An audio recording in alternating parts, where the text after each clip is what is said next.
कुछ और चाहता है।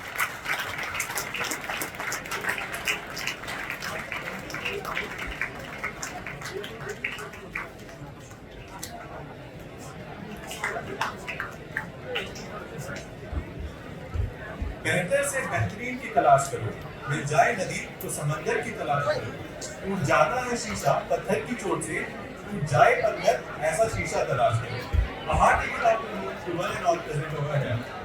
I, Sahil Singh, And I, Saloni Bharti, the editorial heads of NISTA, welcome you all to this magnificent occasion which marks the grandest flagship event of the session 2023-24 Atulya. The name itself explains its essence, illustrating the unrivaled spirit of Hansraj.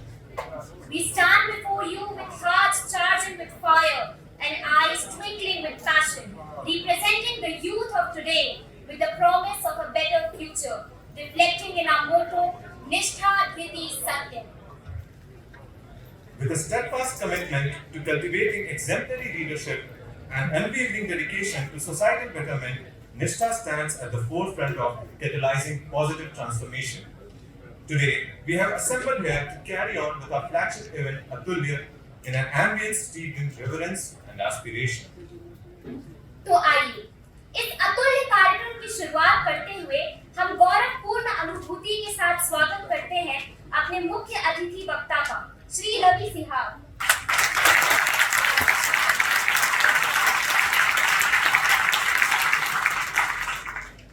मैं निष्ठा के convener doctor Prabhanshu ओझा sir से निवेदन करूंगी कि वह Ravi Sihag sir को सम्मानित करें।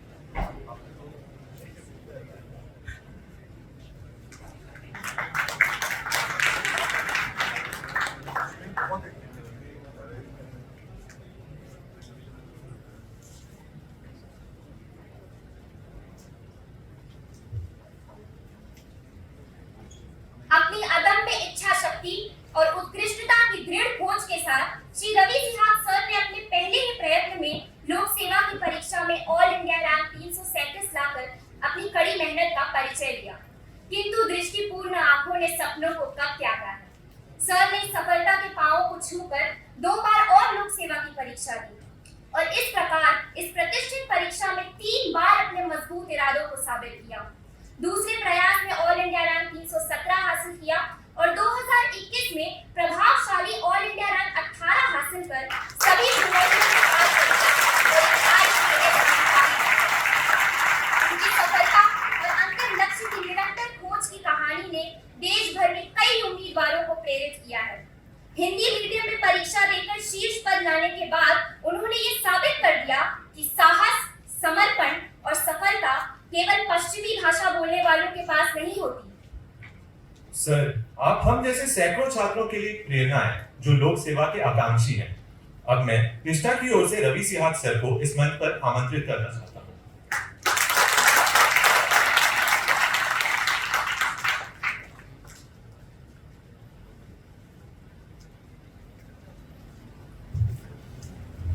सभी को नमस्कार। कैसे आप सब लोग? बहुत समय से आपके कॉलेज की जो सोसाइटी के लोग हैं फोन कर रहे थे कि आप आइए। अभी क्या एक फेज 1 होता है हमारी ट्रेनिंग में, उसके बाद में आपको 1 साल के लिए डिस्ट्रिक्ट में जाना होता है, उसको डिस्ट्रिक्ट ट्रेनिंग प्रोग्राम। वो मुझे मिला था जबलपुर के पास में, एमपी में जबलपुर के पास में मंडला डिस्ट्रिक्ट है उसमें। और इस साल इलेक्शंस थे, विधानसभा के भी थे, लोकसभा के भी थे, तो मैंने भी दिखावा किया कि मैं बहुत बिजी हूँ क्योंकि सेलेक्ट होने के बाद में सेमिनार्स ले लिए थे मैंने, तो मैंने सोचा था कि उसके बाद में सेमिनार नहीं दूंगा। और इस प्रकार का इंट्रैक्शन जो बहुत हो गया, तैयारी का बहुत बता दिया, अपने करियर है उसके बहुत अच्छे से करेंगे। पर हमें ये ट्रेनिंग में सिखाया था कि जब आपको काम करवाना है किसी से, तो आपको जब इम्पैक्ट देखना है तो एक पॉलिसी है PPP, सबसे ज़्यादा इम्पोर्टेंट होती है। किसी को पता है इसका फुल फॉर्म? नहीं, इसका मतलब होता है पीछे पड़ो पॉलिसी। ठीक है, तो जब तक आप एज एन एडमिनिस्ट्रेटर आप किसी को आप सबके पीछे नहीं पड़ोगे तब तक काम नहीं होता। ठीक है, तो जनरली काम होते हैं, लेकिन कुछ कामों के लिए आपको बहुत फॉलो अप लेना पड़ता है। तो आपके कॉलेज की जो सोसाइटी है वो काफ़ी PPP पॉलिसी से मेरे इम्प्लीमेंट की मुझ पर, और फाइनली मैं आज आपके सामने उपस्थित हूँ। अभी मैं ये लिख रहा था कि आज का टॉपिक क्या है। ठीक है, unveiling secrets of success powering civil service. ठीक है, आवाज आ रही है ना मेरी सबको? मैं शुरू में थोड़ा सा धीरे बोलता, नर्वस होता हूँ स्टेज पर। तो 2-3 चीजें मैंने लिखी थी कि सिविल सर्विसेज ही क्यों और किसको प्रिपरेशन करनी चाहिए सिविल सर्विसेज की। ठीक है, वाई सिविल सर्विसेज है तो दुनिया भर के आपने इंटरव्यू देखे, तो सोशल मीडिया का यूट्यूब पे आपको बहुत ज़्यादा लोग मिलते हैं कि इस तरीके से पढ़ लो, सिविल सर्विसेज में ये होता है वो होता है। इसका कुछ अच्छा परिणाम भी है, कुछ बुरा परिणाम भी है। अच्छा परिणाम ये है कि सबको पता लगने लगे कि सिविल सर्विसेज में जाके क्या क्या इम्पैक्ट डाल सकते हो। बुरा परिणाम ये है कि कुछ चीज़ें सोशल मीडिया पे दिखाई जाती हैं सिविल सर्विसेज के बारे में भौकाल है। ये है गाड़ियाँ चलेगी 5 साल, एकदम से टीएम की एंट्री और एंट्री,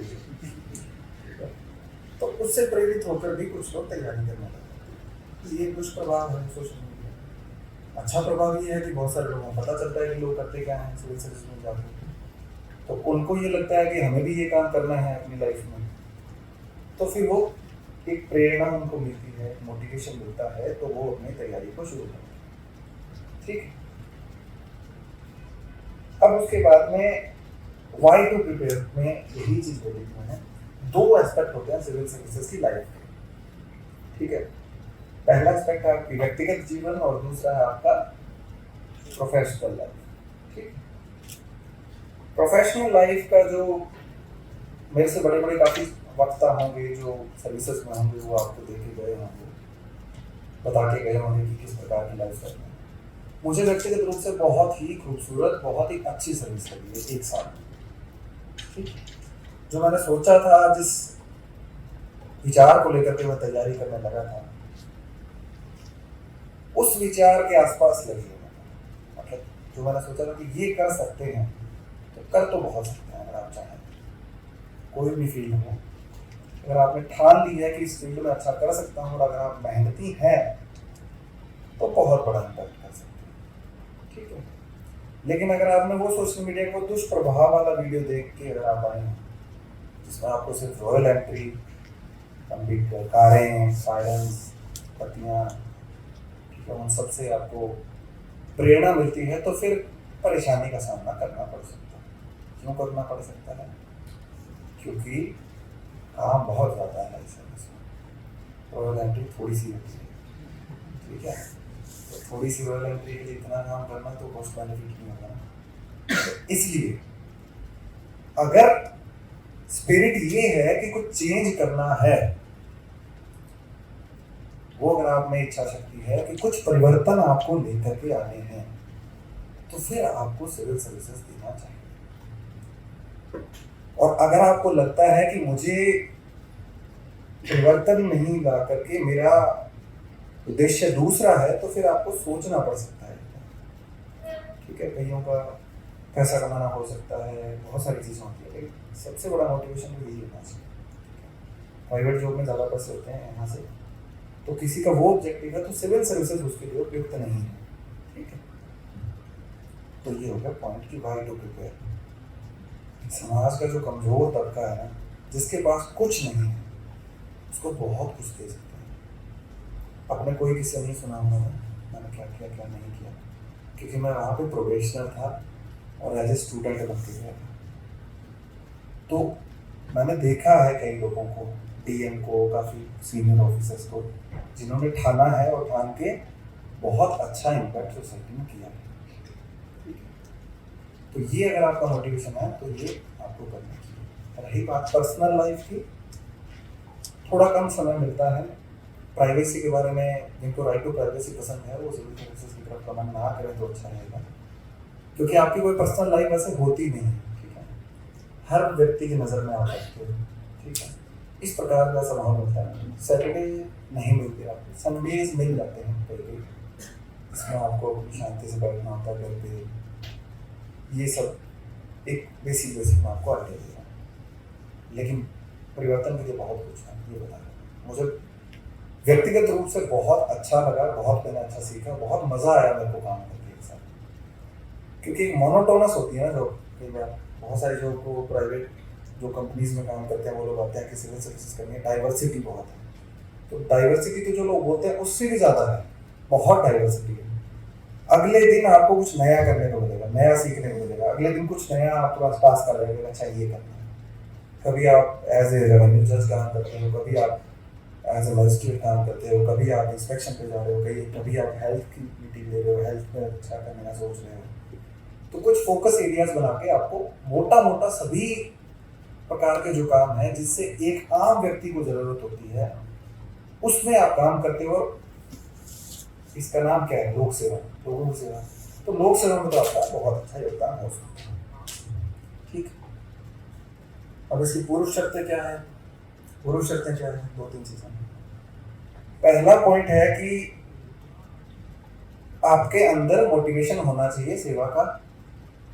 दूसरे मोटिवेशन से भी आप सेलेक्ट हो सकते हैं, लेकिन उसके बाद में कई लोगों को थोड़ी सी दिक्कत आती है। दिक्कत किस बात की आती है कि उनको लगता है कि यार काम तो बहुत है, भोगाली भी है, लेकिन पर्सनल टाइम नहीं है, तो वो थोड़ा सा तो आपको कॉम्प्रोमाइज करना पड़ेगा। एक हमारे बहुत अच्छे ऑफिसर थे, बोलते हैं कि लोग ये बोलते हैं कि सर्विसेज में काम बहुत है, तो वो बोलते हैं कि आपको किसी ने पीले चावल तो नहीं दिए थे कि आप इस एग्जाम को भरें या फिर इसके पास करें, ठीक है। तो ये सब चीज़ें थोड़ी सी रियलिस्टिक बात करूँ मैं। दूसरी बात, तैयारी कहाँ से शुरू करनी है? तैयारी कॉलेज के दौरान शुरू कर सकते हैं, लेकिन कॉलेज टाइम की उसकी कॉस्ट पे नहीं है, ठीक है। कि कॉलेज का हम सारा कुछ छोड़ रहे हैं और सिर्फ प्रिपरेशन में लगे हैं। कॉलेज को टाइम देना बहुत ज़रूरी है, ठीक है। क्योंकि मैं बहुत ज़्यादा कॉलेज नहीं कहता, इसलिए मुझे कॉलेज की अहमियत ज़्यादा पता है।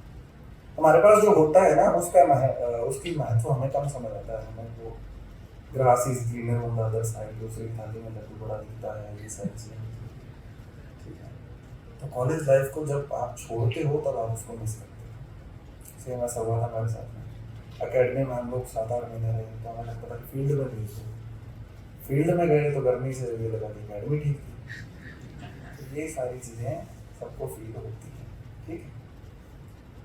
अब इसके बाद में ये है कि कॉलेज में क्या क्या आपको करना है। कॉलेज में ये करना है कि कॉलेज की स्टडी का प्रोग्राम है वो तो आपको ठीक ठाक कर लेना है। कई लोग बहुत अच्छे से करते हैं, कई लोग बिल्कुल भी नहीं करते। तो बिल्कुल भी नहीं करते उनको बोलूँगा कि थोड़ा कर लेना चाहिए। जो इस प्रकार का माइंड सेट होता है कि कॉलेज में मजे मारेंगे, ये सब करेंगे, तो थोड़ा तो पढ़ाई कर लेनी चाहिए, ठीक है। इतना अच्छा इंफ्रास्ट्रक्चर है, मैंने इतना बढ़िया कॉलेज बहुत कम देखे हैं, ठीक है।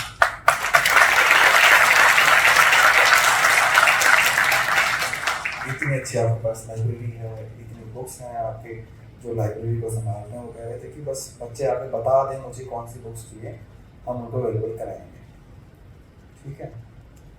तो आपको किसी को पढ़ने का शौक है तो आपके लिए इतनी बढ़िया चीज़ें, इतना अच्छा माहौल है, बेसिकली आपके साथ में सर्किल है, ठीक है।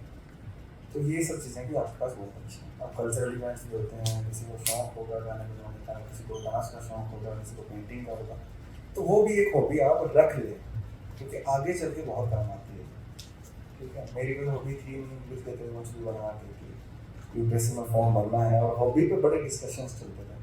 हालांकि वो क्वेश्चंस नहीं पूछते हैं, अगर आप छोड़ भी देते हैं हॉबी का कॉलम, तो आपको बहुत तरह होता है कि सर मैं मिडिल क्लास फैमिली से हूँ, इतना कभी टाइम मिला नहीं कि इस प्रकार के डिफरेंट शौक रख पाए हमने।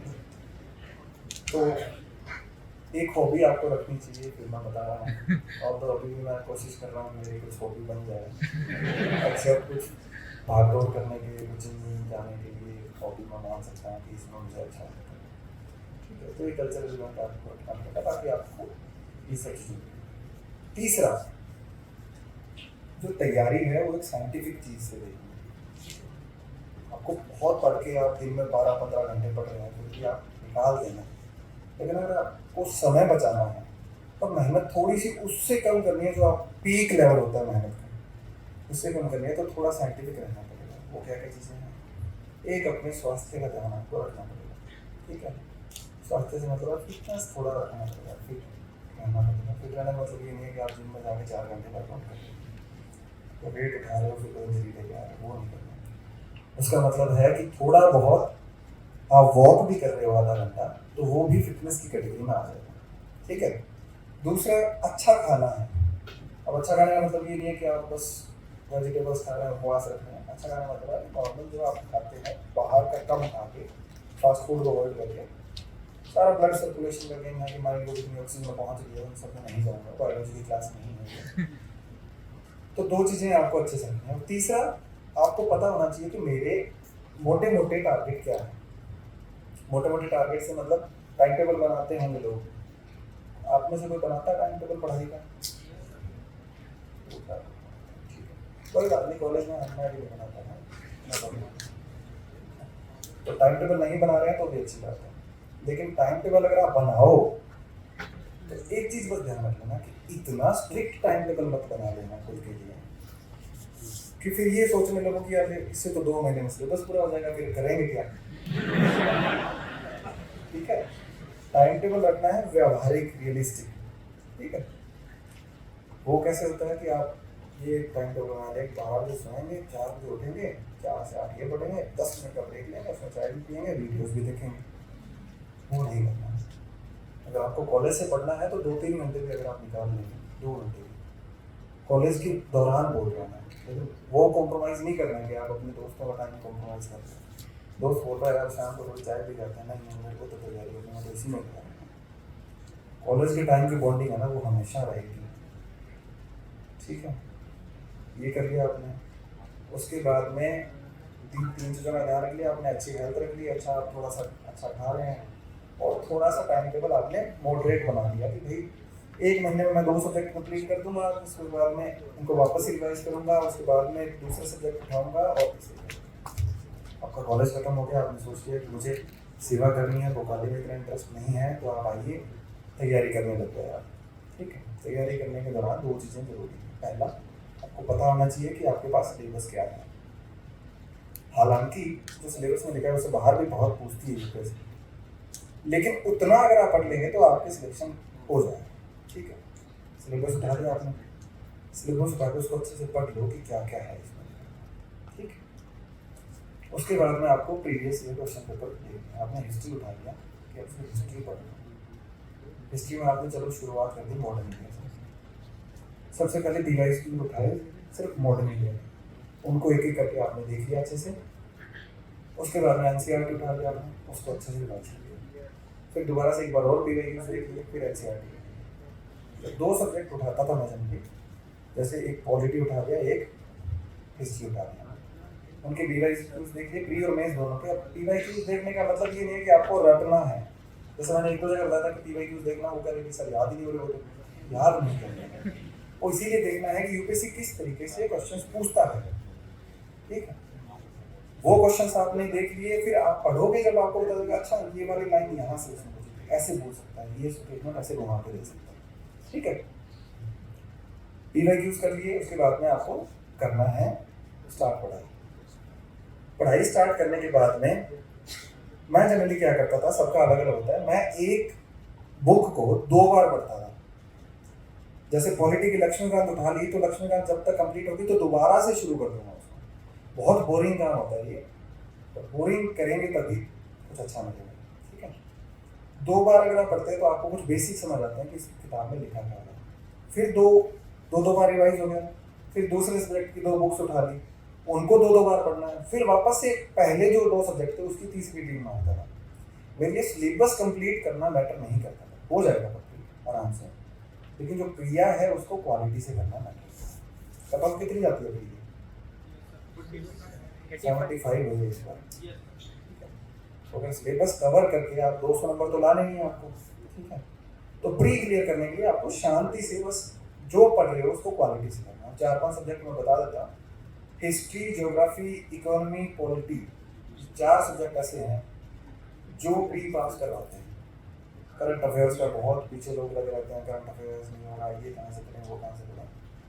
करंट अफेयर्स के लिए मैंने कोई न्यूज़पेपर नहीं पढ़ा था, मैगजीन पढ़ी थी एक, और कई बार वेबसाइट खोल लेता था कोचिंग की, जैसे प्रेस्टीज खोल ली मैंने, उसमें से जो न्यूज़ आ रही है उसको देख लिया, क्योंकि हिंदी में वैसा न्यूज़पेपर था नहीं, और इंग्लिश में मेरे को थोड़ा उस टाइम पे वो तो होता है ना, हिंदी मीडियम में स्टूडेंट, इंग्लिश में थोड़ा ज़्यादा टाइम तो लगेगा। तो मैं वर्ड मीनिंग सर्च करके जा रहा हूँ, पहले डिक्शनरी खोलो, फॉर्म में दो, इसका क्या मीनिंग है, फिर उसको लाइन से करो, इतना समय नहीं होता था। तो ये करते हैं, ठीक है। उसके बाद में जब अच्छे से रिवाइज हो जाए, तो जब आपको लगता है कि मेंस के आपने PYQs देखे, उसके हिसाब से कुछ टॉपिक्स हैं उनको आप नोट्स बना सकते हैं 3 रीडिंग के बाद में। 3 रीडिंग से पहले नोट्स बनाएंगे तो नोट्स में क्या चीज़ें लिखते हैं हम लोग, जो इम्पोर्टेंट होता है वही लिखते हैं। पहली रीडिंग में सब इम्पोर्टेंट लगता है हमें, पूरी किताब इम्पोर्टेंट, सब कुछ नया नया है, तो हमेशा 3 रीडिंग के बाद में नोट्स बनाने चाहिए, ठीक है। और एक आंसर राइटिंग में भूत मत चढ़ाना कि सर अब तैयारी शुरू कर लिया, आंसर राइटिंग कब से स्टार्ट करें। आंसर राइटिंग एक बार आप सिलेबस कंप्लीट कर लेना अपना अच्छे से, फिर आंसर राइटिंग करना है, क्योंकि यूपीएससी क्या हो गया, मल्टी डिसिप्लिनरी हो गया, ठीक है। एक इकोनॉमिक्स का क्वेश्चन पूछेंगे, आपको हिस्ट्री लेके आनी पड़ेगी, तो जब आप बहुत अच्छे से मल्टी डिसिप्लिन वाला आंसर नहीं लिखेंगे तब तक आपके आंसर में मार्क्स नहीं मिलेंगे, ठीक है। छोटी छोटी चीज़ 3-4 मैंने बता दी पॉइंट, कैसे तैयारी शुरू करनी है, उसके बाद में कैसे आपको सिलेबस पढ़ना है, PYQs देखने हैं, और किस तरीके से तैयारी का एंगल रखना है। रोज़ अगर 1 घंटा या 45 मिनट्स भी आप न्यूज़पेपर आप किसी को पढ़ना है तो पढ़ सकता है, अच्छी बात है न्यूज़पेपर। अगर वो नहीं पढ़ सकता तो कोई वेबसाइट फॉलो कर लो, आजकल यूट्यूब पे हर डेली न्यूज़पेपर एनालिसिस होता है, वो कर लो, और एक मैगजीन पढ़ लो कोई भी कोचिंग की, ठीक है। एक मैगजीन पढ़ लो तो दोनों में करंट अफेयर्स चल जाएंगे। बहुत ज़्यादा करंट अफेयर्स पढ़ने का कोई औचित्य नहीं है, आप लिख सकते हैं ये बात अपने नोट्स में, ठीक है, ये होगा। उसके बाद में ऑप्शनल चूज़ करना है। बहुत लोग बोलते हैं ऑप्शनल कैसे चूज़ करें, ऑप्शनल में दिक्कत आती है। ऑप्शनल का एक ही क्राइटेरिया है, जो स्कोरिंग है वो ऑप्शनल चूज़ करें, ठीक है। इंटरेस्ट है आपका, आपको पढ़ने में मज़ा आता है, आपको रस आता है, ये सब चीज़ें मत करना, घातक साबित हो जाएगी, ठीक है। तो ऐसा ऑप्शनल बिल्कुल मत ले लेना जो स्कोरिंग नहीं है लेकिन आपको इंटरेस्ट बहुत आता है। तो आपका ऑब्जेक्टिव क्या है, क्या है ऑब्जेक्टिव आपका, बताइए।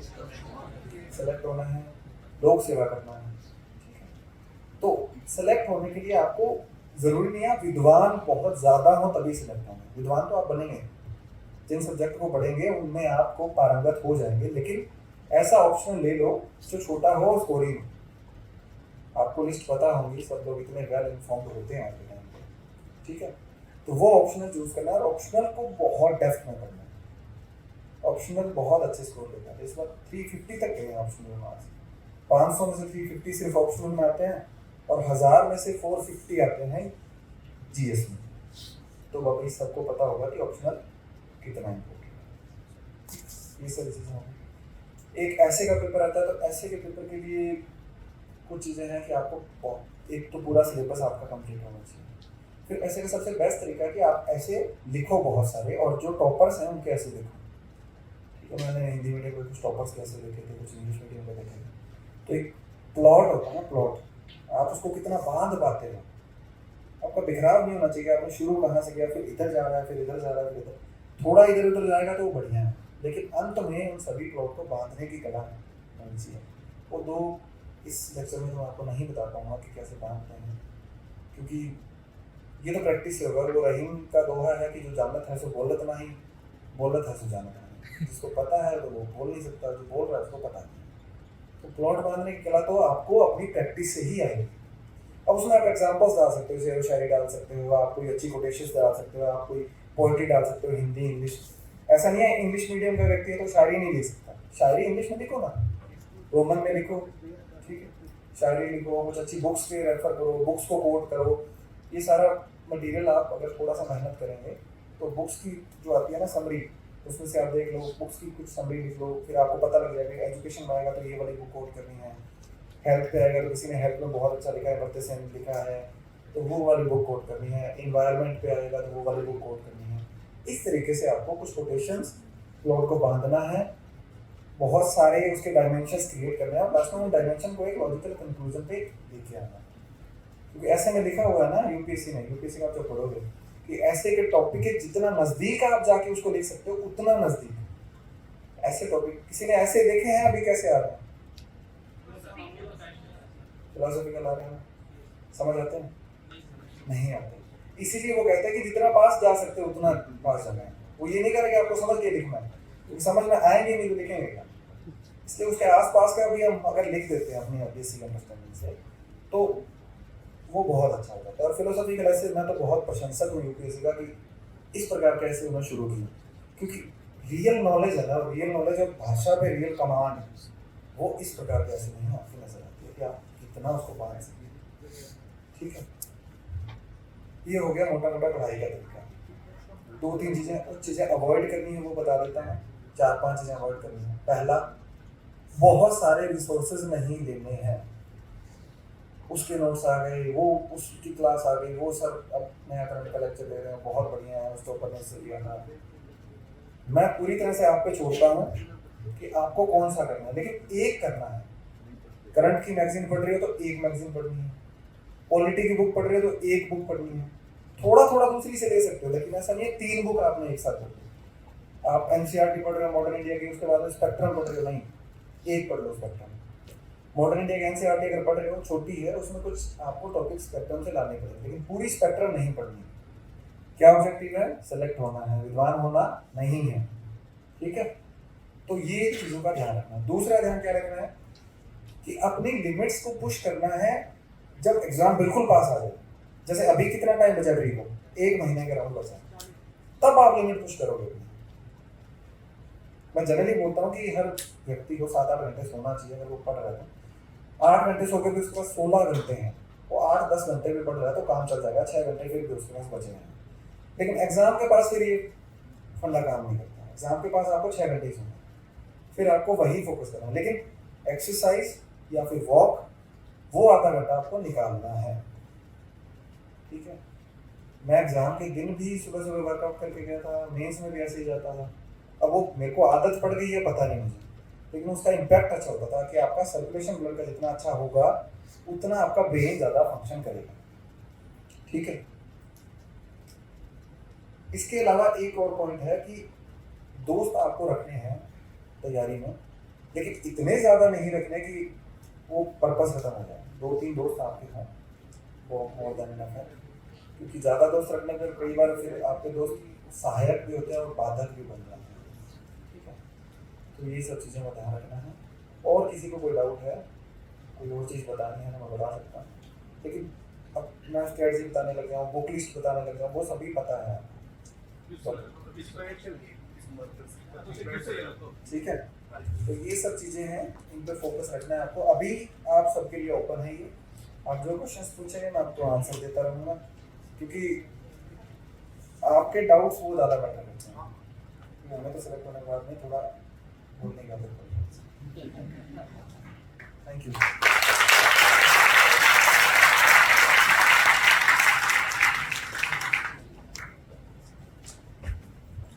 हम सब आपके ज्ञानवर्धक बातों के लिए हृदय से आपका पूर्ण आभार व्यक्त करते हैं सर। आपका सार्वजनिक सेवा के प्रति समर्पण और देश के प्रति प्रतिबद्धता हम सभी के लिए उत्प्रेरणा का कार्य करता है। We are truly honored to host a persona such as you. Now we call on the audience to put forth their queries.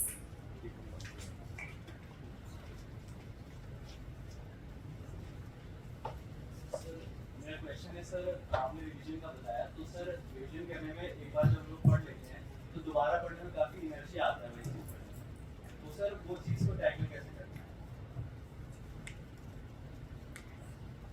देखो इनर्शिया तो आएगा ही यार, बना भी तो तुम्हें क्या रहे हैं। ठीक है, अगर बहुत इजी होता केक वो होती तो फिर तो सारे ही कर देते ना। तो जो इस चीज़ से लड़ेगा वही निकलेगा, कोई शॉर्टकट नहीं है। पिछली बार भी 1-2 बार मैंने लिया था कि सर याद नहीं होता उसकी, इसकी अगर कोई दवाई होती तो मैं खाता सबसे पहले, फिर कोई दोस्तों को बताता, सीक्रेट होता तो कोई राज नहीं है। इनर्शिया यही है कि उसको दोबारा से एक दिन बैठ जाओ सुबह सुबह बढ़िया, अगर चाय कॉफ़ी पीते हो तो या नहीं पीते हो तो बैठ जाओ, लग जाओ, 2-3 चैप्टर में इनर्शिया आएगा, उसके बाद में वापस से तुम्हारा सही हो जाएगा। तो शुरू के 3-4 चैप्टर करने में मुश्किल होते हैं, और जो चैप्टर मुश्किल है उनको सबसे पहले कर दो, कि तुम्हारा ब्रेन ट्रेंड हो जाएगा इस प्रकार के इनर्शिया को डील करने में, कि जो टॉपिक्स हार्ड है ना उसको पहले करो, ब्रेन ट्रेंड हो जाएगा। अगर हमेशा हार्ड टॉपिक को छोड़ते रहोगे ना तो फिर वो छूटते ही रहेंगे, ठीक है। हिंदी मीडियम में स्टूडेंट और इंस्टीट्यूट ज्वाइन कर लिया हूँ सर। अब ये नहीं समझ में आ रहा कि वो इंस्टीट्यूट वाले 22 महीने 24 महीने ले रहे हैं। अब फिर वो बोलते हैं कि अभी साल भर मेहनत करो, प्रैक्टिस करो, ये करो वो करो, ये चलती रहती है। अब हम लोगों को लग रहा है कि इतना तो हम खुद से कर सकते थे, इंस्टीट्यूट के चक्कर में पड़ के हम लोग फंसे महसूस कर रहे हैं। तो अब ये नहीं समझ आता कि इंस्टीट्यूट के थ्रू चले, अपनी स्ट्रेटेजी बनाए खुद से, तो ये नहीं समझ आता है कि करें क्या। एक तो फंसा महसूस कर रहे हैं, ऊपर से 2-3 साल की एनर्जी अपने इंस्टीट्यूट को दे दी है, अब क्या करें ये नहीं समझ आ रहा। और 21 वाला एग्ज़ाम दिए थे, मेंस भी लिखे थे, अब तब से पीटी क्वालिफाई हो रहा है, अब क्या करें। पीटी तो इस बार का क्वालिफाई इसलिए नहीं हुआ क्योंकि सबको पता है बहुत मुश्किल सीजन है, और जो कैट जो क्लियर करते हैं उनका नहीं होना, कुछ कई लोगों ने। दूसरा है कि देखो, तुम अगर उसको छोड़ सकते हो तो छोड़ दो, नहीं छोड़ सकते तो जैसा मैंने बताया कि ग्रास इज ग्रीनर होता है अदर साइड। जीन पॉल सार्त्रे नाम का फिलोसोफर था, उसने कहा कि आप 2 ऑप्शन चूज करते हो, A and B. A is 60 good 40 bad, B is 40 good 60 bad. A choose करेंगे सारे के सारे लोग। जब ए चूज करेंगे ना तो हमें बी के 40 अच्छे अच्छे दिखेंगे, ए वाले नहीं दिखेंगे कभी, ठीक है। तो एक माहौल भी चलता है, या तो ग्रुप का माहौल चलता है कि यार वो तो खराब है, कोचिंग वाले भी निकालते हैं और सेल्फ स्टडी करते हैं वो भी निकालते हैं। ऐसा नहीं है कि कोचिंग जो करता है वो निकाल नहीं पाता या कोचिंग वाले बिल्कुल बनाते हैं, नहीं पढ़ाते हैं, ठीक है। तो मैंने तो जैसे जीएस खुद से किया था तो कर लिया था, कोचिंग में होता तो कोचिंग वाला पढ़ के करता, लेकिन इसका मतलब ये नहीं है कि आप उसको इस तरीके से परसीव करते रहो कि अब मैं थका सा महसूस कर रहा हूँ, मेरी लाइफ खराब कर दी इसने। उन्होंने कुछ तो कॉन्सेप्ट बिल्ड किए होंगे, ठीक है। तो वहां तक ही उनकी चीजें लो जहां तक तुम्हारा रैशनल माइंड एक्सेप्ट करना चाहता है, ठीक है। उतना भी बुरा नहीं, अगर तुम तटस्थ होकर सोचोगे तो कोचिंग ने इतना भी नुकसान नहीं किया किसी का, ठीक है। मैं किसी को यहाँ पे वो तो करने आया नहीं, मैं बस ये कहना चाह रहा हूँ कुछ अच्छी बातें उसमें भी होगी। अगर तुम्हें लगता है कि वो ज़्यादा टाइम वेस्ट कर रहे हैं तो छोड़ के तुम जो बुक लिस्ट है, जो सर तैयारी करते हैं वहाँ से लेके खुद से प्रिपेयर करो, और सी सेट पे फोकस करना शुरू करो, क्योंकि सी सेट की वजह से एग्जाम रुक रहे हैं। पिछले 2 सालों में कट ऑफ जो कम गया है वो सी सेट की वजह से गया है, ठीक है। और मैथ्स बहुत हार्ड आई है, ठीक है। तो उनको वहीं तक एक्सेप्ट करो जहाँ तक तुम्हारा ब्रेन चाहता है कि एक्सेप्ट करो, कि हमें किसी ने बाध्य नहीं किया है वहाँ पे क्लास ज्वाइन करने। अगर तुम्हें लगता है कि कोई सब्जेक्ट, जैसे मान लो इकोनॉमिक्स अच्छा पढ़ा है तो इकोनॉमिक्स वहाँ से पढ़ लो। तुम्हें लग रहा है कि ज्योग्राफी में खुद से अच्छे से कर सकता हूँ तो ज्योग्राफी खुद से कर, ठीक है। बाध्य नहीं होना किसी को, ठीक है। हेलो सर, मेरा नाम जतिन धनवंता सर। मेरा क्वेश्चन है कि सर जैसे विगत वर्षों में हम देख रहे थे यूपीएससी का जो रिजल्ट है, रैंक है, लगातार बढ़ रहे थे और सिलेक्शंस भी बढ़ रहे थे, लेकिन प्रेजेंट टाइम में जैसे हम 2023 का रिजल्ट देखें तो इसमें सिलेक्शन और रैंक लगातार कम हो रहे हैं। तो सर इसमें क्या होता है कि हिंदी माध्यम के जो बच्चे हैं, हिंदी माध्यम के लिए बोल रहा हूँ स्पेशली, हिंदी माध्यम के बच्चे देखते हैं कि हम हिंदी माध्यम से हैं, सिलेक्शन भी नहीं हो रहे, लगातार कम होते जा रहे हैं सिलेक्शन और रैंक भी कम होती जा रही है। तो सर इससे हमारा कॉन्फिडेंस लेवल भी टूटता है और फिर हम देखते हैं हिंदी माध्यम से रहना ठीक है या गलत है। ठीक, 55 बच्चे सेलेक्ट हुए थे ना जो पिछली बार जिनकी रैंक अच्छी आई थी, उसमें से 13 बच्चों का प्री निकला था इस बार, सिर्फ 13 बच्चों का। तो हमें डिमोटिवेट होना है तो पहले कारणों की जांच पड़ताल कर लें, ठीक है, कि क्यों कम हुआ था, क्यों नहीं हुआ था। हिंदी मीडियम के लोग कितने एग्जाम देते हैं बताओ, ठीक है। एटलीस्ट तुम्हारे पास 2-3 साल का है तो सही कि ट्रैक रिकॉर्ड अच्छा है। तो प्री बहुत बड़ा मेजर रोल था। हिंदी मीडियम के स्टूडेंट कहाँ से आएंगे, जनरली ह्यूमैनिटीज़ के बैकग्राउंड से आते हैं। इंजीनियर्स बहुत कम हिंदी मीडियम के होते हैं, डॉक्टर्स बहुत कम हिंदी मीडियम होता है। डीयू में पढ़ते हैं तो फिर धीरे धीरे इंग्लिश मीडियम में पारंगत हो जाते हैं। तो डीयू से पढ़ के भी बहुत कम लोग हैं, कई लोग इंग्लिश में मूव कर जाते हैं। तो हिंदी मीडियम का जो पूल है टैलेंट का, मैं ये नहीं कह रहा कि बाकी बच्चे उतने हैं, लेकिन आप देख लो कि जिसका बहुत इंटेलिजेंट बच्चे होंगे IITs में जाएंगे, वहाँ से सीधा यूपीएससी करना शुरू करते हैं। तो जो पूल है ना वो कम बच जाता है हमारे पास, और पूल कम बचेगा तो उतना ही कम सिलेक्ट होंगे। फिर सी सेट इतना हार्ड आ गया, इतना हार्ड सी सेट होगा तो कैसे सिलेक्ट होगा। 13 बच्चे 55 में से जो फाइनल में सिलेक्ट हो चुके हैं, उनका प्री नहीं निकला। प्री में उनके जीएस में 100 प्लस थे और सी सेट में 66 मार्क्स नहीं आ पाए। इसलिए तो डीमोटिवेट वहीं तक होना है जहाँ पे बिल्कुल आपको लगे कि सब कुछ खत्म ही कर दिया है। सिलेक्ट हुआ ना इस बार भी 53 रैंक आई है किसी की, उसमें जीएस हिंदी में लिखा है, ठीक है, बहुत सारे लोग हैं। उसके अलावा लगभग 40-45 सिलेक्शन तो हुए हैं। मेरे टाइम पे 18 हुए थे, ठीक है, तो तुम्हारे पास बढ़िया है, तो डिमोटिवेट नहीं होना, अच्छे से तैयारी करो। Good afternoon sir. सर मेरा क्वेश्चन सीसेट के रिगार्डिंग है। What is the right time to start preparing for CSAT? क्योंकि मेरा मैथ्स वीक है और तो मेरे को बस तो मैथ्स से डर लगता, समझ ही नहीं आते, कैलकुलेशन स्लो है, तो इसलिए मेरे को लगता, क्योंकि मेरे को पता है, क्योंकि अब मेरे को मैथ्स प्रिपेयर करने में टाइम लगेगा, तो मतलब सीसेट में भी मेरे को ज़्यादा टाइम लगेगा, तो राइट टाइम क्या है सीसेट प्रिपेयर करने के लिए? यार मैथ्स मेरा अच्छा था पहली बात तो बता रहा हूँ, मैथ्स मेरा अच्छा था। फिर मैंने एसएससी की तैयारी बहुत कर ली, तो मैथ्स क्या ट्रिक्स वगैरह मैं सीख गया, नंबर सिस्टम अच्छे से सीख गया था। मैंने आज तक सी सेट के लिए एक भी पेपर नहीं लगाया और एक भी चीज़ नहीं पढ़ी, तो मुझे लगता है मैं सही व्यक्ति नहीं हूँ तो मैं सी सेट के बारे में कार्य करने के लिए, ठीक है। फिर भी मैथ्स जिनका बुरा होता है या जो बहुत अच्छे नहीं होते मैथ्स में, एक ऑप्शन है उनके लिए प्रैक्टिस। बार बार प्रैक्टिस करने से मैथ थोड़ा अच्छा हो जाता है, ठीक है। तो प्रैक्टिस कब से स्टार्ट करनी है? अभी से स्टार्ट करना। अगर तुम्हें लगता है कि मैथ्स बुरा है, क्योंकि भाई जब प्री पास करोगे, सी सेट पास करोगे, तभी तो मेंस लिखने को मिलेगा ना, तो अभी से स्टार्ट कर दो। उसमें नंबर सिस्टम अच्छे से स्टार्ट कर लो, कॉम्प्रीहेंशन अच्छे से देखना शुरू कर दो, बेसिक रीजनिंग उसमें आती है, ठीक है। नंबर सिस्टम जिसकी कमांड है, सी सेट में लगभग 7-8-10 क्वेश्चन आते हैं नंबर सिस्टम, उतने में आपका मतलब 1/3 सी सेट कंप्लीट हो जाएगा। और मैथ्स में ये तो होगा नहीं कि 2 इंटरप्रिटेशन निकलेगी, आंसर तो एक ही आएगा। कॉम्प्रीहेंशन में फिर भी आपको लगता है कि ये भी ऑप्शन हो सकता है, ये भी ऑप्शन हो सकता है, मैथ्स में तो एक ही ऑप्शन आएगा। तो अभी से शुरू कर दो, नंबर सिस्टम पे फोकस कर लो। ये बेसिक होती है, एवरेज होती है, प्रॉफिट लॉस होता है, बोर्ड वाले होते हैं, जो रेल वाले क्वेश्चन होते हैं, वो सारे शुरू कर दो, इनसे पूछती है यूपीएससी, ठीक है। अभी से शुरू कर दो। कौन से ईयर में? तो फिर फाइनल ईयर से शुरू, ठीक है। अभी कॉलेज करो। नमस्ते सर। सर आपने बोला था कि वो ऑप्शनल बोल रहे हैं जो स्कोरिंग हो, लेकिन आपके साथ सब्जेक्ट में होता है, सर कौन से होते हैं? यार जो पिछले कुछ सालों का एनालिसिस है उसमें मैथमेटिक्स है, वो बहुत स्कोरिंग सब्जेक्ट है।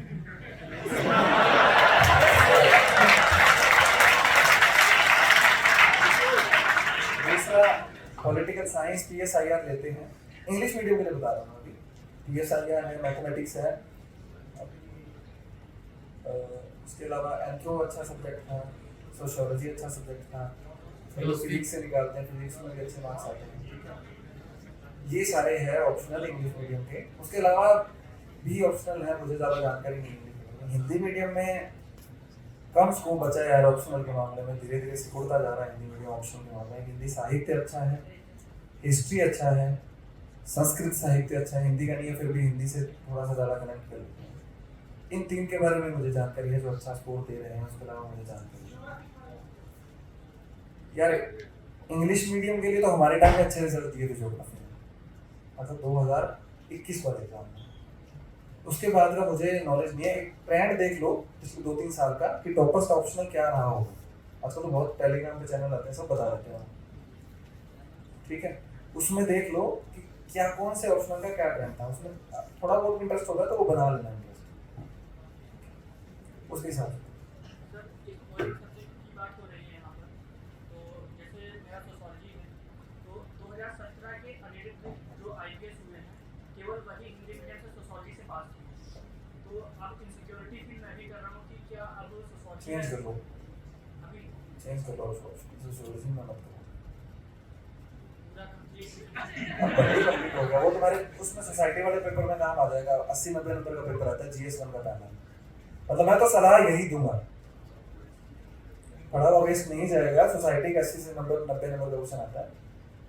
मैं थोड़ा ब्लंट हूँ इस मामले में, पर सोशियोलॉजी मत करना। मतलब कोई सोशियोलॉजी का स्टूडेंट होगा उनके लिए पूरा नहीं है ये बात, उनकी जो करियर है उसमें बहुत अच्छा है, लेकिन यूपीएससी में हिंदी मीडियम के लिए स्पेशली इंग्लिश में बहुत अच्छा सब्जेक्ट है। हिंदी मीडियम है क्योंकि उनके टर्म्स है ना वो बहुत ही क्लिष्ट हिंदी में है, ठीक है, मातृवंशीय पितृवंशीय, तो वो थोड़ा सा जैसे टेक्नोलॉजी जो है, जैसे उनको अपनी लिपि में हिंदी में लिख लें तो वैसे काम नहीं चलता है, जैसे कि चल पाएगा, पर इतना ट्राई एंड टेस्ट करना चाहोगे क्या? तुमने मेंस दिया था, कितने मार्क्स आए थे सोशियोलॉजी में? मेरी कम थे ना? मैं पूछूंगा नहीं कितने थे एग्जैक्ट, कम थे तो तुम्हें आइडिया लग गया होगा कि पेपर कैसा दिया था, तुम्हें क्या एक्सपेक्टेशंस थी और उसमें कितने मार्क्स थे। उसके बाद मैंने पढ़ाई बंद की नहीं, उसके बाद मेरी उसको पढ़ाई होगा। एक और देख लिया जाए, एक बार और आजमा लिया जाए हैं? ठीक है, देख लो। मैं तो सलाह दूंगा कि अच्छा स्कूल ऑप्शनल नहीं है। और कोई क्लास?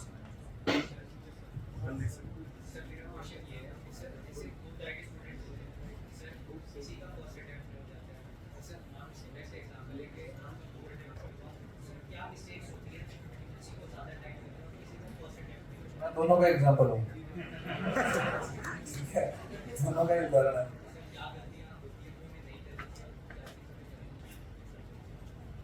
यार गलतियाँ जैसे कुछ चीज़ों पे आप फोकस कर सकते हो, मतलब दूसरी बार जब मेरा हुआ तो मेरे को कुछ समय के लिए ऐसा लगा था कि यार मैं तो बहुत बढ़िया स्टूडेंट हूँ, मेरा कैसे हो रहा है, लेकिन फिर धीरे धीरे मेरे को समझ आया कि यार गलतियाँ तो है, ऐसे में मेरे कम आए थे, ऐसे में मैंने बहुत फोकस किया, ऑप्शनल में मेरे अच्छे आ रहे थे, GS 1 में कम आ रहे थे, एथिक्स में कम आए थे, तो उन पे तो फोकस किया था। तो ये चीज़ है कि आपको एक बार में पता लग जाता है, कईयों को पहले टर्म में चीज़ें समझ आ जाती है तो वो पहले टर्म में निकाल लेते हैं, मेरे जैसे वो नहीं आती है तो फिर 3-4 टर्म लेते हैं, ठीक है। तो वो आपको गलतियां देखनी पड़ती है कि इस सब्जेक्ट में मेरे कम मार्क्स हैं, 3-3, 4-4 नंबर आप हर सब्जेक्ट में उठाओगे तो 9 सब्जेक्ट हैं, 7 है मतलब जिनके मार्क्स जुड़ते हैं, 35-40 नंबर में तो बढ़िया से रैंक आ जाती है, ठीक है। तो ये ध्यान रखना। Good afternoon sir. सर मेरा नाम दुर्गेश कुमार है। सर मेरा सवाल आपसे ये है कि मौजूदा समय में युवा वर्ग का एक बहुत बड़ा तबका UPSC के प्रति ऑब्सेस्ड है, और हाल ही में economic adviser Sanjeev Sanyal sir की एक स्टेटमेंट आती है कि युवाओं के बीच पॉवर्टी ऑफ एस्पिरेशन जैसी भावनाएं ज़्यादा है, यानी आकांक्षाओं की कमी है, वो UPSC, इंजीनियरिंग और मेडिकल के अलावा ज़्यादा डाइवर्स सेक्टर के प्रति नहीं सोच पा रहे हैं। तो इस सिचुएशन में आप, और ऐसी जब स्टेटमेंट आती है तो हम लोगों के लिए एक डीमोटिवेटिंग फैक्टर हो जाता है, लाइक हम भी UPSC की तरफ भी जा रहे हैं और कोई डाइवर्स फील्ड खोजना चाहिए या नहीं। तो सर आपका क्या राय है? यार हर कोई अपने विचारों के लिए स्वतंत्र है, स्वतंत्रता का अधिकार में बोलने का व्यक्ति का अधिकार भी है, उनके जो व्यू पॉइंट है वो उनके व्यू पॉइंट है, आपको उनको एक्सेप्ट करना है नहीं करना है वो आप पे निर्भर करता है, ठीक है। जैसे बहुत सारे लोग होते हैं शराब नहीं पीनी चाहिए, तो जिनको जो पीते हैं वो तो पीते ही हैं, तो उनके व्यू पॉइंट है, उनका ये पॉइंट है कि आप, जैसे मैंने बताया कि अगर भोकाली के लिए जा रहे हो तो मत जाओ, पैसा कमाने के लिए जा रहे हो तो मत जाओ, ठीक है। अपनी ईगो सेटिस्फाई करने के लिए कि मैं तो बॉस बन के रहूंगा, मैं सबको डांटूंगा फटकारूंगा, उसके लिए मत जाओ। मैं सबको जो भी करप्शन कर रहा है सबको पकड़ पकड़ के जेल में डाल दूंगा, ये कर दूंगा, वो मत जाओ। आपको क्या करना है, क्या काम है? लोक सेवा, आपको इम्पैक्ट डालना है तो जाओ। इसीलिए सोशल मीडिया का दुष्प्रभाव ना, उनका स्टेटमेंट हो सकता है इस वजह से दिया गया हो कि बहुत सारे लोग इस चीज के लिए चले जाते हैं कि भाई भोकाली तो है, गाड़ियां हैं, गाड़ी घोड़े बंगले हैं, ठीक है, वो सब है, लेकिन काम भी तो है ना, ठीक है। तो काम तो करना पड़ेगा। काम ये नहीं है कि आप जाके एक अपनी सारी एनर्जी इसी बात में लगा दो कि मैं सब करप्शन करने वालों को जेल में डाल दूंगा। आप डालिए, आपको करप्शन आ रहा है वो डालिए, लेकिन आपने अगर अपना 90% टाइम उसमें लगा दिया तो आप 10% ही कर पा रहे हो, ठीक है। आपको फोकस रखना है कि जो लाभार्थी है, जो एंड में खड़ा है, उस तक पहुंच जाए चीजें। बस आपने एक सड़क बनवा दी गांव तक, कितना, अब ठीक है, उसमें अगर आप ये लगे रहो कि नहीं भाई मैं तो सारी चीजें करूंगा, तो सिस्टम से आप कितना लगे, आपको सड़क बनवा दिया, ठीक है। आपने सबके नाम कोई सरकार की योजना हेल्थ की उसमें जुड़वा दिया, आपने सबके नाम राशन की कोई योजना उसमें जुड़वा, घर में राशन पहुंच रहा है, घर में उनके हेल्थ का इंश्योरेंस हो गया है, उनके लाइट पहुंचवा दिया आपने, उनके बच्चों को आपने स्कूल भेज दिया, स्कूल में आप इंस्पेक्शन करने गए, आपने बढ़िया सबको इंस्पेक्शन कर दिया, कोई खराब है उसको आपने उस पर एक्शन ले लिया, वो है ये। आप सिर्फ भोकाली मारने जा रहे हो तो फिर उसके लिए नहीं है। सॉरी सबके लिए जो ऐसा मोटिवेशन से मोटिव से जाना चाह रहा है उनके लिए नहीं है, फिर वो परेशान होंगे और फिर बाकी सबको भी परेशान करना है। ठीक है, और कोई सवाल? Good afternoon, sir. Sir, myself Divyanshi Jamwal. Sir, मैं अभी फर्स्ट ईयर की स्टूडेंट हूँ, तो मेरा क्वेश्चन ये है कि मुझे अभी फर्स्ट ईयर में किन सोर्सेज के साथ प्रिपरेशन स्टार्ट करनी चाहिए कि मैं अपनी ग्रेजुएशन के साथ साथ प्रिपरेशन भी मैक्सिमम कंप्लीट कर लूँ? अभी मत करो।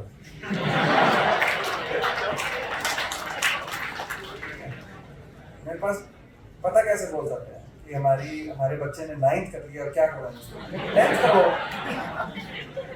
या 11th कर लिया तो 12th कराओ ना। 9th के बाद तो नहीं हो पाएगा। यूपीएससी के लिए क्या जरूरी है? ग्रेजुएशन है ना, तो ग्रेजुएशन में फोकस करो। क्या सब्जेक्ट्स है? पहले उन पे अच्छे से पढ़ाई करो, वो भी तो काम आएगा ना। तो ये तीनों पढ़ लो, ये तीनों यूपीएससी में आते हैं।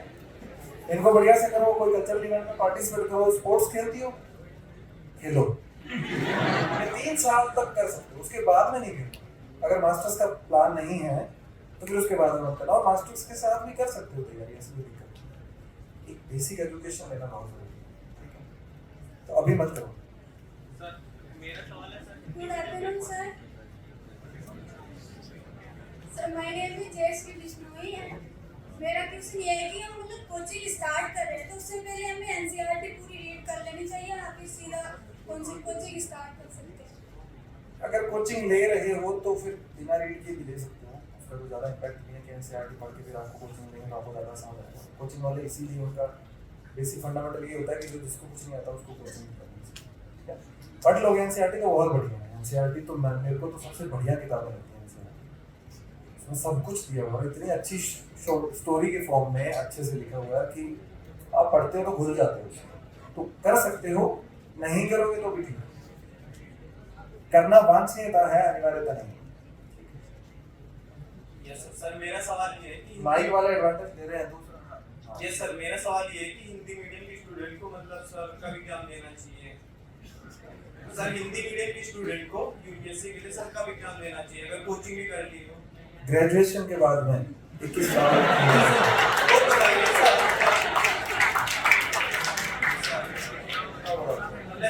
मतलब मैंने मेरी एज 30 साल हो गई, मैंने भी मतलब कोचिंग कर रखा है, मतलब अभी कंप्लीट नहीं किया। अच्छा, लेकिन सर मैं अगले साल मतलब एग्जाम देना चाहता हूँ। दे दो, अगले साल दे दो सर, लेकिन मेरा करंट अफेयर की मतलब कुछ करंट अफेयर्स का मैंने बताया था ना, अभी अगले साल का देना है। अभी कौन सा महीना है? मई सर। अगले साल का एग्जाम होगा मई के आसपास होगा। यस ठीक है, सर। तो 1 साल है, वो 1.5 साल का करंट तैयार करना होता है। जिसके अखबार नहीं पढ़े उसका मैगजीन पढ़ लो 5 महीने की। इस साल की जनवरी से मैगजीन स्टार्ट कर दो, 2024 की 25 में आप एग्जाम दे सकते हो, ठीक है? और कोचिंग वगैरह कर लिया, अभी सेल्फ स्टडी स्टार्ट कर लो, वही डेली 8-10 घंटे निकालने पड़ेंगे, ठीक है? और अच्छे से पढ़ो, बेस्ट विषय है सर। और मतलब एनसीईआरटी को लेकर अगर सब बात करें पॉलिटी की, तो सब उसमें मतलब थिंकर के सब विचार बहुत है, उसमें समझ में भी नहीं आता। एनसीईआरटी यार थोड़ी सी वो सर 11th क्लास की एनसीईआरटी पढ़े हैं सर, तो बिल्कुल समझ भी नहीं आ रही मुझे। कोचिंग की हुई है ना? ये सब कोचिंग कोचिंग की कर रहा बात हूँ है, सर, कोचिंग कर रहा हूँ सर अभी, मतलब फिलहाल अभी तो क्लासेस पॉलिटी की चल रही है। हाँ, पॉलिटी की क्लासेस हो जाएंगी, हो सकता है तुम्हारे कॉन्सेप्ट कुछ चीज़ में क्लियर नहीं होंगे, तो उनकी क्लासेस कर लो, फिर उसके बाद में पढ़ोगे तो समझ आ जाएगी। यस, ठीक है? Good afternoon, sir. Myself Divesh Kumar, and I'm currently first year student. My question is not related to UPSC; it's quite related to the life. Like sometimes ऐसा होता है ना कि हमारी लाइफ में कि like सब बोलते हैं कि what people are saying about you, आपको उसके बारे में नहीं सोचना चाहिए. You should concentrate on your goals. But at certain points जब like maximum लोग आपको कुछ ना कुछ जज करने लगते हैं, so you also मतलब हम भी खुद को अपने आप को जज करने लगते हैं, like quite हम अंडर कॉन्फिडेंट हो जाते हैं कि क्या हम सच में ऐसे हैं. So like उस like अच्छा एक पॉइंट पे आपके फ्रेंड्स भी आपको बोलने लगते हैं. So how to fight that feeling of loneliness कि जब सब आपको बोल रहे हैं but you know that you are right, but you start like अपने आप पे डाउट करना स्टार्ट कर देते हैं. Right? It's about preparation or it's about personal life. ठीक है, काफ़ी अच्छा सवाल पूछा। तो मेरा 2-3 चीज़ें हैं। एक तो कॉन्फिडेंस है ना, वो अगर कोई गिराना चाह रहा है, सारे लोग जजमेंट पास करना है, तो पहली चीज़ तो हमारा खुद कर रहे हैं। कई बार क्या हमें लगता है कि सारे लोग जज कर रहे हैं, पर असल में वो जज कर नहीं रहे होते। ठीक है, वो सरप्राइज हो रहे होते हैं कि यार ये तो अलग है, ठीक है। हमें भी कई बार लग जाता है कि यार वो जज करेगा ये काम करने में, तो पर नहीं करते लोग, ठीक है। पहला पॉइंट तो हमारी गलती भी हो सकती है। दूसरा कि अगर जज कर भी रहे हैं तो तुम्हें वो चीज़ें सोचनी है कि मैंने अपनी लाइफ में क्या क्या किया है। तुम DU में पढ़ रहे हो, ये अचीवमेंट है तुम्हारी। बहुत सारे बच्चे नहीं पढ़ पाते, कितने लोग पढ़ते हैं DU में पूरे देश में, DU तो बेस्ट है ना, तो वो भी तो अचीवमेंट है ना तुम्हारी। और तुमने क्लास में हमेशा से अच्छा किया होगा परफॉर्म, वो भी अचीवमेंट है ना तुम्हारी। तो तुम्हारे पास है अपनी अचीवमेंट, अपने कॉन्फिडेंस को बूस्ट करने के लिए। मैं तो यही सोचता था कि जब डाउट होता था कि यार 12th में तो अच्छे मार्क्स आए थे, तो पढ़ने में तो ठीक है, नहीं है तो कोई बात नहीं। 12th में अच्छे मार्क्स आए थे, कॉलेज में भी ठीक ठाक कर लिया था यार, बिना कॉलेज जाए भी। 10th में भी अच्छे मार्क्स आ गए थे, SSC भी निकाल लिया था, तो निकल जाएगा। खुद को मोटिवेट मैं तो खुद के मार्क्स ही कर देता था, क्योंकि और कोई था नहीं ना मोटिवेट करने के लिए। या फिर किसी का देख लो, अगर किसी को वीडियोस देखने से मोटिवेशन मिलता है तो, मुझे ज़्यादा मिलता नहीं था, लेकिन अगर मिलता है तो गलत नहीं है ये, मिलता है तो करना चाहिए, ठीक है। पहले मैं नहीं बिलीव करता था मोटिवेशन से, लेकिन अभी मेरे पास कई स्टूडेंट आ गए जो सेलेक्ट हो गए, उन्होंने कहा कि हमने आपकी कोई वीडियो देखी थी, उससे मोटिवेशन मिला, तो अब मैं थोड़ा बिलीव करने लगा हूँ कि हो सकता है ऐसा। तो तुम्हारे पास है अचीवमेंट है, तुम DU में बढ़ रहे हो, ये बड़ी बात है, आगे से बनाना है। नमस्ते सर। सर मेरा नाम विष्णु कुमारी है और मैं BSc सेकेंड ईयर में हूँ। सर आजकल जो कोचिंग को लेकर सर बहुत सारे कंफ्यूजन क्रिएट हो रहे हैं। कोई कोचिंग है जो 2 साल में प्रिपरेशन करा रहा है, कोई है जो 1 साल में तैयारी करा रहा है। तो सर क्या करें, कोचिंग ले या ना ले? और सर फ्रेशर्स के लिए कोचिंग जरूरी है, तो फिर क्या करें? नहीं, ज़रूरी नहीं है फ्रेशर्स के लिए कोचिंग। ऐसा कुछ नहीं है कि कोचिंग करके ही आप निकाल पाओगे, बिल्कुल नहीं होगा, ठीक है। बिना कोचिंग के निकाल लोगे आप, अगर आपके पास अच्छे से देखो यार, यूट्यूब पे हर चीज़ पड़ी है, गूगल पे हर चीज़ पड़ी है, आप टॉपिक्स उठाओ। अब ऐसे कोई टॉपिक है नहीं कि आपको बिल्कुल ही नहीं पता हो, कि सुने ही नहीं है। कॉन्स्टिट्यूशन सबने सुना है, बेसिक इकोनॉमी सबको पता है, डिमांड सप्लाई क्या होती है, ठीक है।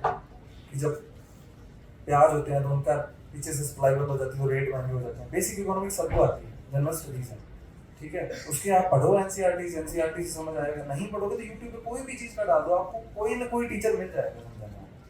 वो भी एक तरीका है कि आप बिना कोचिंग के कर सकते हो। लेकिन अगर आपको लगता है कि मेरे में बिल्कुल ही कॉन्सेप्ट क्लैरिटी नहीं है, या फिर मेरे को लगता है कि एक अच्छा सा सिस्टमैटिक रेडीमेड टाइप में मेरे को कुछ समझा दे, तो फिर आप कोचिंग कर लो। वो तो ये है कि हौले हौले करना है या फिर तेज से करना है, लेकिन मैं 2 साल के फेवर में कम हूँ।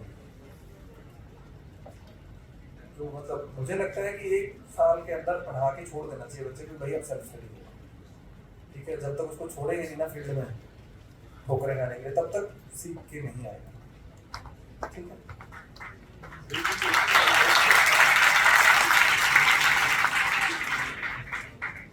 We'll be taking one last question.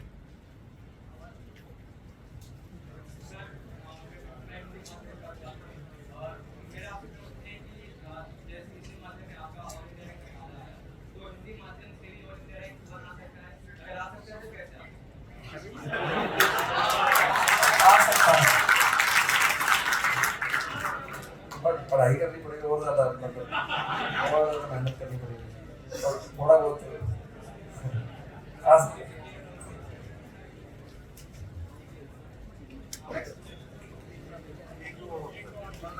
We'll take 1 or 2 more questions.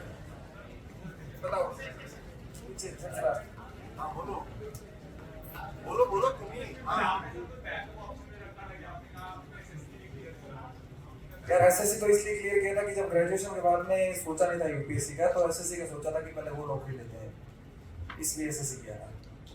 लेकिन बैकअप बाद में नहीं रखा था, क्योंकि अलग अलग कॉन्सेप्ट है। कई लोग बैकअप रखते हैं, वो भी अच्छी चीज़ है। मुझे लगता है कि विकल्प संकल्प को कमजोर करते हैं, मैंने इसलिए नहीं रखा।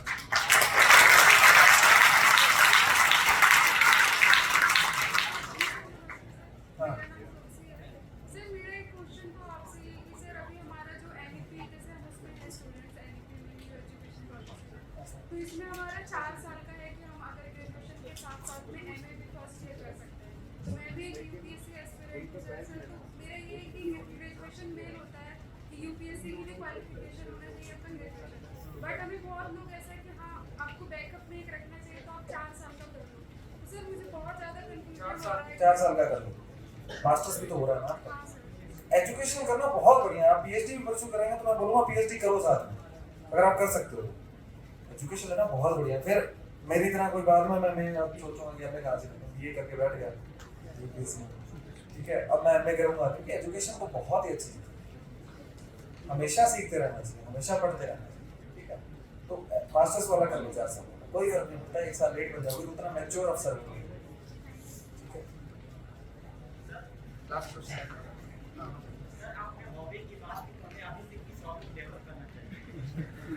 जिसमें इंटरेस्ट हो उसको डेवलप करना। अब तुम्हें ये हॉबी है कि पैराग्लाइडिंग करनी है तो वो तो नहीं हो पाएगी, ये लोग एडवेंचर स्पोर्ट्स करते हैं वो नहीं हो पाएगा। तो जो अभी आपको प्राप्त है, जो साधन आपके पास है या जो आपका रुचि है उसके अकॉर्डिंग आप हॉबी डेवलप करिए। तो गेम में रुचि है तो गेम कर लीजिए, आर्ट में रुचि है वो कर लीजिए, गप्पे लड़ाना में रुचि है तो वो भी होती है। Thank you so much everyone for your curious questions.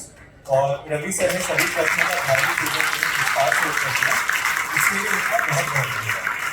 Coming to the end of this session, we would like to thank our network partner Think Scholar for facilitating this event. It is a one-stop platform for career guidance, networking, and educational support. Now we would like to call upon our president, Mr. Ashwamekh Singh, to culminate this session with his vote of thanks.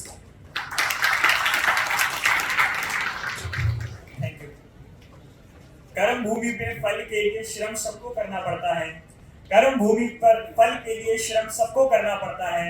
रब केवल लकीरें देता है, रंग हमको भरना पड़ता है, रंग हमको भरना पड़ता है। A very warm and a fair good afternoon to one and all present here. When I thought of starting the preparation of this prestigious examination, the first video that I watched about UPSC was of Ravi Sihat sir, and from then till inviting him in this Hansraj College, it has been a long journey.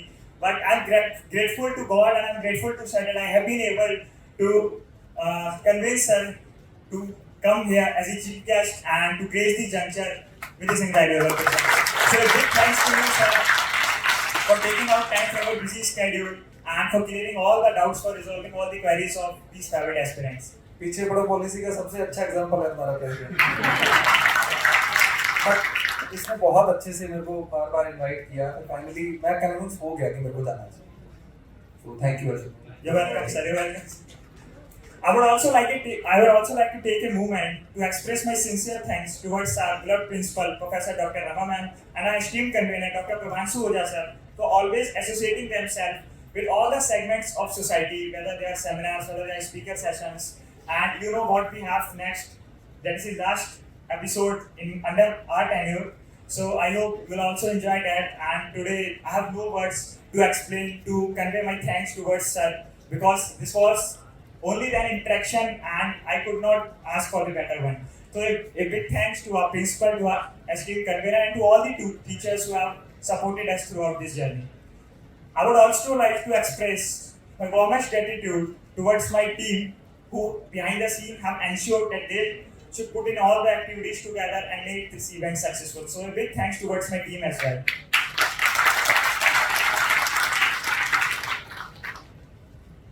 My gratitude goes out to all the audience for your thought-provoking questions that make this session an interactive one. So a big thanks to all of